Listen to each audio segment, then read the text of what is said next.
Thanks for coming out and watching the oxymoronic Reddit professional show, where I showcase the best and worst of the internet. Here I comment on brilliant and hilarious comment chains regarding dumb shit on the internet for you to enjoy. Make sure to subscribe, hit the little bell button so that you get notifications every time we come up with a new video. Enjoy this week's show. Good news, Redditers.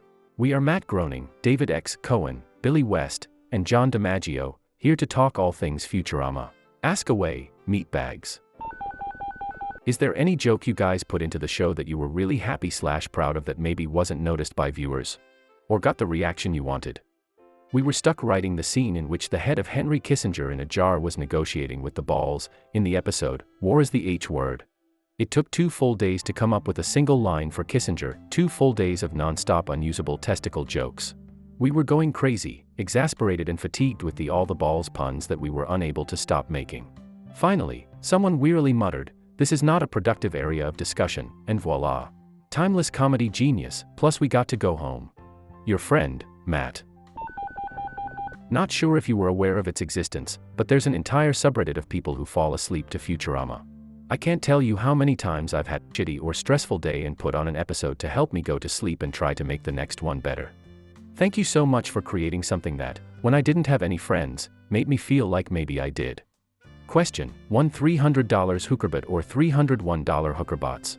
Yes, I do know about Futurama sleepers, and the fact that there's a subreddit devoted to it is proof this is indeed a strange and wonderful world.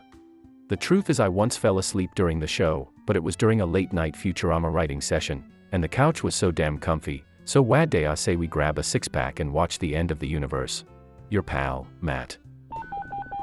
In episode 2F09, when Itchy plays Scratchy Skeleton like a xylophone, he strikes the same rib in succession, yet he produces 2 clearly different tones. I mean, what are we to believe, that this is a magic xylophone, or something?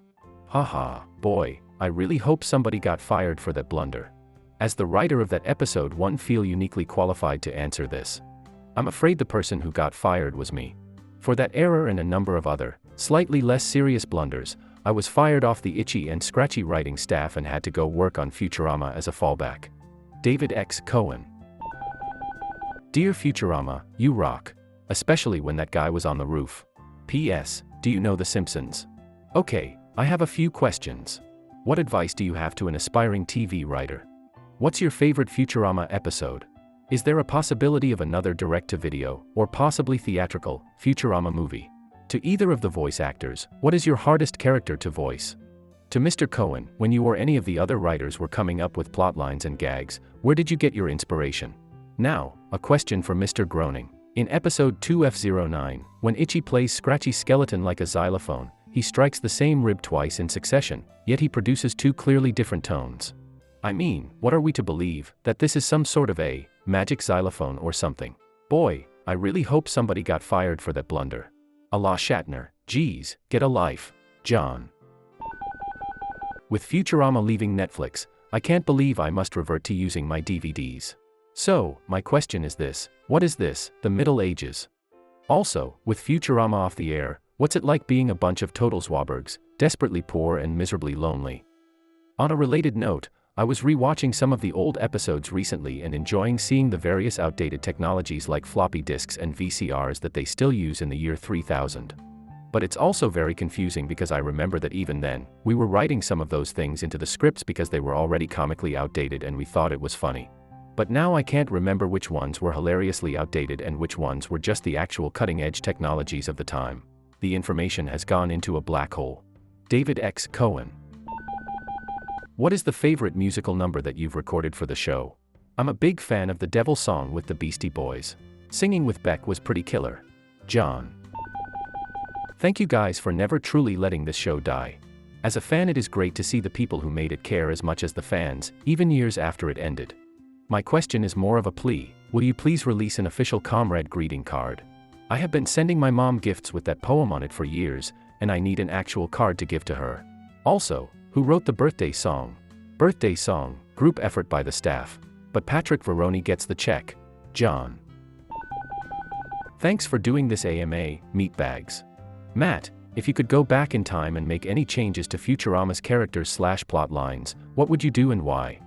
David, were there any challenges that plagued the writers in the writing room? What were they and how were they resolved? Billy and John, what's the strangest vocal direction that you've received in the booth? Not necessarily during the production of Futurama. Do it louder, but make sure it's still soft. John. We're finally starting to see some manifestation of smart robots in the home. Roomba, Kuri, even Amazon Echo. What does Bender think of these robots, and the others that will eventually be his ancestors? Yeah, I tapped them. Bender. First off, I cannot thank you guys and the entire cast and crew of Futurama for creating such a personally influential piece of, dare I say it, art. David, how has your academic career influenced your writing? Was a career in writing something you pursued during grad school or did it just happen? Billy and John, your ability to just slip into your characters is nothing short of magic, but I've always been curious to know what you do to warm up before VO sessions. Matt, I'll be moving to LA in a few weeks. In the incredibly rare possibility that I see you in public, what should I absolutely, positively, not do if we meet? Just don't ask for a bite of my taco. Burrito, yes. Taco, no. Regards, Matt. To warm up, you can sing scales in the car. You can. I always look crazy in the car cause I'll be talking and singing and doing vocal warm-ups in the car. The car is the best place. Hot tea with lemon, entertainer's secret, which is a throat coat, I think that will do for now. John. For Billy. Did you have to rest more than the other actors because you voiced so many characters on the show? Was there any character in particular that strained your voice more than the others? If you have time for one more, did it hurt to voice Jackie Puppet? I'm a big fan of your work. Thanks for being a fan. I'm not done yet, so stay tuned. I'm a freak and I was basically designed to do that stuff, plus it's very cathartic to scream and yell in multiple voices. BW. This is for Billy West. Mr. West, I worked for a short time with an old friend and collaborator of yours, Jim Jenkins. He currently lives in the same town in Georgia as I do. He spoke very highly of you and told me so many stories of Doug, which as a 31-year-old was my first favorite show.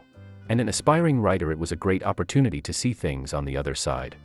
So what I want to say is thank you. Thank you for my childhood. I know you were not in the Disney episodes, but as a kid I preferred the Nick ones anyways. I am a big fan of your work and I can't wait to see what hit shows you voice in the future. Which is your favorite finger? The middle. John. Been long-time fan of both Futurama and The Simpsons. I want to thank you all for the laughs during the hard times. This is how much a fan I am. Just one of many. This question is for everyone. Which episode is your favorite on Futurama? I'm proud to see that your Futurama tattoo dwarfs the tiny, pathetic Simpsons tattoo. Matt Groening, sitting next to me, expresses no opinion on the subject. I always change my mind about my favorite episode. Just watched Amazon Women in the Mood the other day and that's what just popped into my mind. What an amazing performance by Bea Arthur as the Femputer. So funny. David X. Cohen. Firstly, I want to thank you all for Futurama. It's my favorite show and is a huge part of my life. I've shared many laughs and good times with friends and family over Futurama. I'm also an audio engineer and voice acting buff, so my question for you all is, what is your favorite or funniest memory in the studio recording Futurama? P.S. Can't wait to meet Phil Lammer at Indie PopCon in a week or so. Always lots of fun recording with our cast, but some things do stand out. In the earliest days, John Dimaggio was the new guy who could not stop laughing while the other actors were trying to record their lines. We had to get a large pillow for him to hold over his face and suffocate himself temporarily. True. Of course, having Shatner and Nimoy in at that same time was a lifetime highlight. All the writers wanted to be there, but we didn't want to scare them with a mob of drooling nerds, so the writers all jammed into the recording booth and hid with the engineer until the end of the session, when everyone exploded out like clowns from a clown car. Getting to play my own head in a jar. It's surprisingly hard to speak in your own voice when someone sticks a microphone in front of you. Matt Groening directed my amazing performance. David X. Cohen. What was the inspiration for the character Bender? As a kid, I was obsessed with robots. I loved robots, but also had recurring nightmares about them. If a robot wants to kill you, it will. You can't reason with them, they're robots. And Bender is the sum total of all those memories: toy robots, the Phantom Creeps, the day the Earth stood still, Forbidden Planet, Robot Monster, My Living Doll, etc. Affectionately, Matt. I can tell you this about the voice: 3 things, a blend of Slim Pickens, every drunk at a bar on the Northeast Coast, and a character my friend from college, Ralph Colombino, named Charlie the Sausage Lover used to do. John. Hey all. Thanks so much for creating one of my favorite TV shows of all time. A question for everyone really. When Fox canceled the show but CC picked it back up, did you all have trouble getting back into the groove of things? Writing for the characters, voice acting, etc. Or was it more like picking up right where you left off? Thanks again for making me laugh. I know for me, it was like riding a bike. And it also felt that way with everybody else in the room. And I mean, everybody. John.